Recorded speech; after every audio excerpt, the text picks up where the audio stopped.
माहिका अपने कमरे में आईने के सामने बैठी हुई थी। उसने महंगी साड़ी पहनी थी और गहनों से लदी हुई थी, लेकिन उसके चेहरे पर खुशी नहीं थी। उसकी सहेली पूनम ने मुस्कुराते हुए कहा, अरे वाह माहिका, कल की तैयारी करके देख रही हो क्या? वैसे एक बात कहूँ मैडम, तुम बहुत सुंदर लग रही हो। लेकिन ये क्या, कल तुम्हारी सगाई है, खुश नहीं हो क्या? नहीं, मैं बिल्कुल खुश नहीं हूँ। और कौन ही लड़की खुश होगी? हैं? अरे ये क्या बात हुई? क्षितिज एक अच्छा लड़का है, पढ़ा लिखा है, सरकारी नौकरी करता है। हाँ तो, लेकिन उसका परिवार गरीब है। अरे तो क्या हुआ, लड़का अच्छा है ना। जी नहीं, मुझे गरीब ससुराल की बहू नहीं बनना। मैं बचपन से आराम की जिंदगी जी रही हूँ, तो तुम ही बताओ मैं किसी छोटे घर में कैसे रहूंगी? तभी माइका की माँ कमरे में आ गई। क्या बातें हो रही हैं दोनों सहेलियों में? देखो माँ, मैं ये शादी नहीं करूंगी। क्या? लेकिन क्यों? क्या क्यों? जानती हो ना, उनका घर बहुत छोटा है, उनके पास कार भी नहीं है। मैं ऐसी जगह शादी नहीं करूंगी जो कि गरीब हो। बेटा, घर छोटा हो सकता है लेकिन दिल बड़ा है, लोग बहुत अच्छे हैं वहाँ के। लेकिन मेरी भोली माँ, दिल से पेट तो नहीं भरता ना। ये सुनकर उमा चुप हो गई। उसी समय कमरे के बाहर खड़े माहिका के पिता उमेश ने सब कुछ सुन लिया था। माहिका, इंसान की पहचान उसके पैसे से नहीं, उसके संस्कारों से होती है। होते होंगे, लेकिन मुझे संस्कार नहीं, अच्छी लाइफस्टाइल चाहिए। माहिका, तुम गलत सोच रही हो। लेकिन माहिका किसी की सुनने को तैयार नहीं थी। उसी समय शहर के दूसरे कोने में एक छोटे से घर में भी शादी की बातें चल रही थी। ये घर था क्षितिज का। क्षितिज एक सरकारी स्कूल में टीचर था। उसके पिता मदन लाल एक छोटी सी किराने की दुकान चलाते थे। क्षितिज की माँ सरला घरेलू औरत थी। क्षितिज बेटा, लड़की बहुत अच्छी है, मैंने उसकी तस्वीर देखी है। माँ, अगर आप और पापा खुश हैं तो मुझे भी कोई प्रॉब्लम नहीं है। हाँ, लेकिन बस एक ही चिंता है, उनका परिवार बहुत अमीर है। पता नहीं हमारी गरीबी देखकर क्या सोचेंगे। तुम चिंता मत करो भाग्यवान, ऊपर वाला है ना, सब अच्छा करेगा। ये बात सुनकर क्षितिज शांत था। अगले दिन होटल में सगाई का कार्यक्रम रखा गया। क्षितिज और उसका परिवार साधारण कपड़ों में आए थे। कुछ ही देर में सगाई की रस्म शुरू होने वाली थी। तभी माहिका अचानक खड़ी हो गई। सब लोग हैरान होकर उसे देखने लगे। क्या हुआ बेटी, तुम यूं अचानक खड़ी क्यों हो गई? बैठ जाओ। नहीं माँ, मुझे ये शादी नहीं करनी। फिर उमेश ने गुस्से से पूछा। माहिका, ये क्या बोल रही हो? यही पापा कि मैं गरीब ससुराल की बहू नहीं बनूंगी। माहिका के मुंह से ये बात सुनकर क्षितिज और उसके माता पिता का सर शर्म से झुक गया। यहाँ तक कि सरला की आंखों में आंसू आ गए। अगर माहिका जी को ये रिश्ता मंजूर नहीं है तो कोई बात नहीं, चलो सरला, और बेइज्जती नहीं करवा सकते। इसके बाद तीनों चुपचाप हॉल से निकल गए। माहिका खुश हो गई। उसे लगा उसने सही फैसला लिया है। ऐसे ही वक्त बीता और अब उस बात को 2 साल बीत गए और उमेश का बिजनेस अब घाटे में चला गया। दिन पर दिन उस पर कर्ज बढ़ने लगा, यहाँ तक कि बैंक के लोग घर पर आने लगे।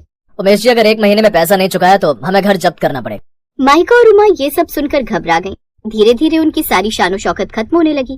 कार बिक गई, नौकर चले गए, सब काम उन्हें ही करना पड़ता। फिर एक दिन माहिका जब मंदिर से लौट रही थी तब उसने सड़क पर एक कार रुकते देखी। कार से एक आदमी उतरा, जिसे देखकर तो माहिका हैरान रह गई। वो और कोई नहीं बल्कि क्षितिज था। लेकिन अब क्षितिज एक बड़ी कंपनी का मालिक बन चुका था। माहिका चुपचाप घर लौट आई। कुछ देर बाद उसके पापा भी घर लौट आए। क्या हुआ पापा, कहीं कुछ काम मिला क्या? नहीं बेटा, अभी तक नहीं। माहिका को पहली बार समझ आया कि पैसा कमाना कितना मुश्किल होता है। कुछ देर बाद दरवाजे पर कोई आदमी आया। क्या उमेश जी का घर है? हाँ, ये देखिए, मैं बैंक से आया हूँ। अगर 1 हफ्ते में पैसा नहीं चुकाया गया तो हमें घर जब्त करना पड़ेगा। नहीं, हमें माफ कर दीजिए, हमें थोड़ा समय दे दीजिए। अब घर में गहरा सन्नाटा छा गया। माहिका चुपचाप अपने कमरे में चली गई और रोने लगी। काश मैंने उस दिन किसी का मजाक नहीं उड़ाया होता। उसी शहर में क्षितिज की जिंदगी पूरी तरह बदल चुकी थी। क्षितिज ने कुछ साल पहले अपने दोस्त के साथ मिलकर एक छोटी कंपनी शुरू की थी। धीरे धीरे उसका बिजनेस बहुत सफल हो गया। आज उसके पास बड़ा घर, कार और सब कुछ था। एक रोज क्षितिज ऑफिस से घर लौट रहा था। रास्ते में उसने देखा कि सड़क के किनारे एक लड़की सब्जी खरीद रही है। वो लड़की बहुत साधारण कपड़ों में थी। वो माहिका थी। पहले जो लड़की महंगे कपड़ों में रहती थी, आज सादे सलवार समीज में खड़ी थी। क्षितिज कुछ पल के लिए रुक गया। उसे समझ नहीं आ रहा था कि उससे बात करे या नहीं। तभी माहिका की नजर क्षितिज पर पड़ गई। कैसी है माहिका, घर में सब ठीक है? माहिका कुछ बोल नहीं पाई। उसकी आंखों से आंसू गिरने लगे। क्षितिज समझ गया कि हालात अच्छे नहीं हैं।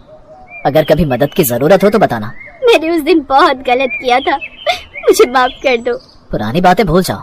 ऐसा कहकर क्षितिज वहाँ से चला गया। लेकिन माहिका के दिल में पछतावे का बोझ था। कुछ देर बाद वो घर लौटी तो उसने अपने पिता को बहुत परेशान देखा। क्या हुआ पापा? बैंक वाले कल फिर आने वाले हैं बेटी, शायद हमें ये घर छोड़ना पड़े।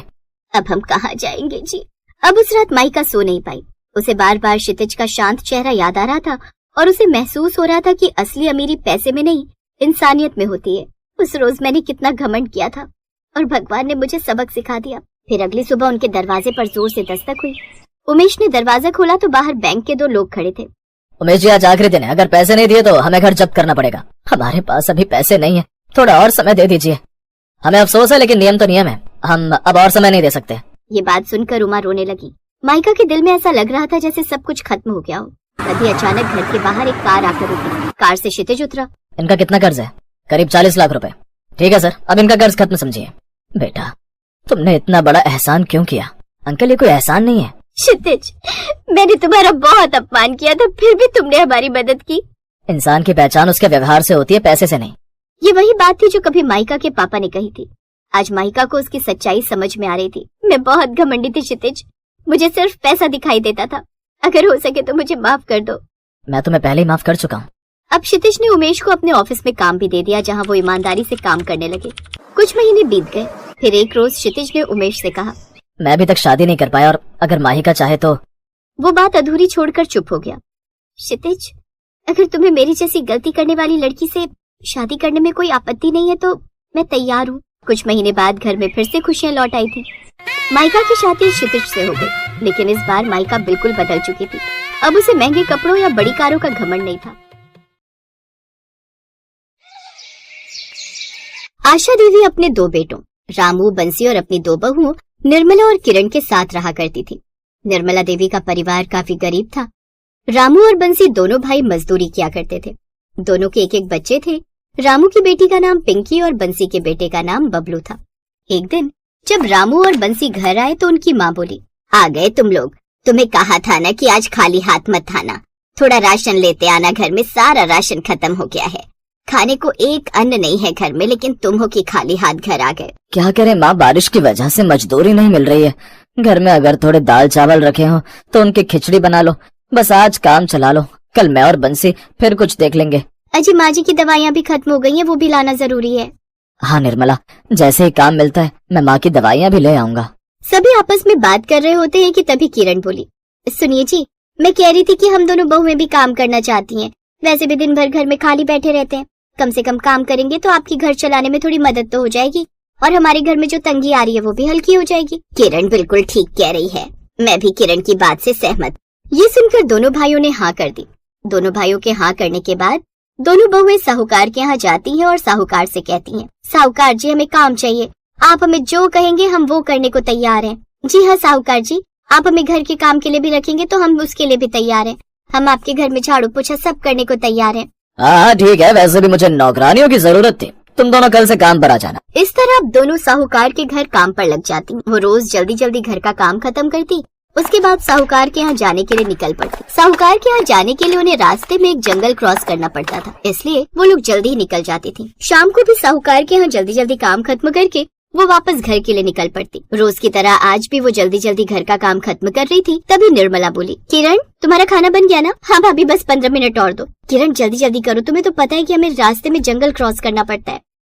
किरण ने जल्दी जल्दी काम खत्म किया और दोनों घर के लिए निकल पड़ी। जैसे ही वो घर पर पहुंची तो दोनों बच्चे उनके पास आ गए और बोले, माँ आपको पता है हमारे पड़ोसी के यहाँ आज हलवा और पूरी बनी थी, हमें बहुत अच्छी खुशबू आ रही थी। बबलू को लग रहा था कि वो लोग हमें हलवा और पूरी खिलाएंगे, लेकिन उन लोगों ने हमें हलवा पूरी नहीं खिलाई। माँ प्लीज हलवा पूरी बनाओ ना। बेटा अभी हमारे पास इतने पैसे नहीं है, लेकिन जैसे ही हमें हमारी पेमेंट मिलेगी हम तुम्हें हलवा पूरी जरूर खिलाएंगे। निर्मला ने ऐसा कहकर दोनों बच्चों को समझा दिया। अगले दिन निर्मला जब साहूकार के घर पहुंची तो साहूकार की पत्नी बोली, निर्मला किरण आज तुम्हारे साहब के कुछ दोस्त खाने पर आ रहे हैं, तो तुम लोग खाने में हलवा पूरी करी सब्जी दाल चावल ये सब कुछ बना लेना। ठीक है मालकिन, आप चिंता मत कीजिए, मैं सब बना लूंगी। अब वो लोग जल्दी जल्दी हलवा पूरी करी दाल चावल और बाकी का खाना भी बनाते हैं और सभी को खिलाते हैं। शाम हो चुकी थी। काम खत्म करने के बाद किरण अपनी मालकिन के पास जाती है और कहती है, मालकिन सारा काम खत्म हो गया है, अब हम घर जाएं? ठीक है किरण तुम घर जाओ, और आज सुनो जो बची हुई हलवा पूरी है उसे अपने साथ लेकर जाओ, अपने बच्चों को खिला देना। निर्मला और किरण ये बात सुनकर बहुत खुश हो गई। उन्होंने बची हुई हलवा पूरी भरी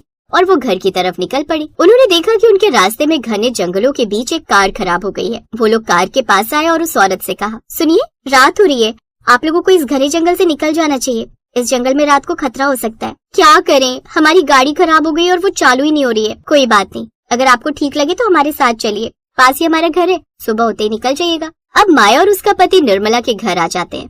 निर्मला उन्हें बाहर बिठाती है और कमरे में आकर अपनी सास से कहती है, माँ ये लोग हमारे मेहमान हैं, मालकिन ने आज हलवा पूरी दी है बच्चों के लिए, लेकिन बच्चों को समझाकर ये हलवा पूरी हमें मेहमानों को खिलाना है, क्योंकि हमारे घर में खिलाने के लिए और कुछ भी नहीं है। उनकी सास सारी बातें समझ जाती है। वो लोग खुद भूखे रह जाते हैं और उन सभी को वो हलवा पूरी खिला देते हैं। उसके बाद निर्मला उनके सामने के कमरे में बिस्तर लगा देती है और कहती है, हमारे घर में एक ही पंखा है जो इस कमरे में लगा है, आप लोग यहाँ सो जाइए, हम किचन में सो जाएंगे। ऐसा कहकर निर्मला और किरण वहाँ से चली जाती हैं। माया और उसका पति उन लोगों की मेहमान नवाजी देखकर हैरान रह जाते हैं। अगले दिन माया और उसका पति सुबह होते ही उनसे आज्ञा लेकर वहाँ से चले जाते हैं। अभी 1 हफ्ते ही बीते थे कि एक आदमी ने निर्मला का दरवाजा खटखटाया। दरवाजा निर्मला ने खोला तो वो आदमी, श्रीमान अरुण और श्रीमती माया देवी ने आपके लिए ये निमंत्रण भेजा है और साथ ही कार भी भेजी है। उन्होंने आपको अपने घर पर दावत पर बुलाया है। निर्मला ने जब निमंत्रण कार्ड देखा तो उस पर लिखा था, हम आप दोनों बहुओं की दावत करना चाहते हैं, इसीलिए आप दोनों बहुएं अपने सभी परिवार सहित हमारे घर दावत पर जरूर आइए। कार्ड पढ़कर निर्मला और किरण दोनों बहुत खुश हो गयी।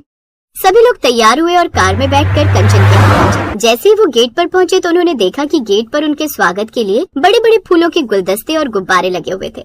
फिर वो लोग अंदर आए तो माया देवी ने आगे बढ़कर उनका स्वागत किया और श्री अरुण ने रामू और बंसी का स्वागत किया। उसके बाद माया ने नौकरों को कहकर खाना लगवाया। खाने में कम से कम 50 तरह की वैरायटी देखकर निर्मला और किरण दोनों चौंक गई। तब माया बोली, आप लोग देख क्या रहे हैं? आप दोनों बहुओं और आपके परिवार के लिए तो ये दावत रखी गई है, कृपया करके खाना खाएं। माया देवी की ये बात सुनकर निर्मला और किरण मुस्कुरा दी। फिर सभी लोगों ने मिलकर खाना खाया। तब निर्मला बोली, आप लोगों ने तो हम बहुओं की बहुत शानदार दावत कर दी। इससे पहले हमारी कभी किसी ने ऐसी दावत नहीं की। नहीं, ये उस दावत के आगे कुछ भी नहीं है जो आप लोगों ने हमारी की थी। खुद भूखे रहकर हमें हलवा और पूरी खिलाई और खुद भूखे रह गए। खुद किचन में गर्मी में सोकर हमें पंखे वाले कमरे में सुला दिया। आप लोगों का दिल सचमुच बहुत बड़ा है। इसके बाद मिस्टर अरुण बोले, हम आप लोगों के एहसान का कर्ज तो नहीं उतार सकते, लेकिन हाँ, हमारी तरफ से एक छोटी सी बात, आप दोनों के हस्बैंड को मैं अपनी कंपनी में जॉब दे रहा हूँ। वे लोग ये बातें सुनकर बहुत खुश हुए, क्योंकि उन्हें पता था कि उनके पतियों के मिस्टर अरुण की कंपनी में जॉब करने के बाद अब उनका जीवन बदल जाएगा। वो लोग खुशी खुशी अपने घर लौट आए और इस तरह उनके जीवन में सब कुछ ठीक।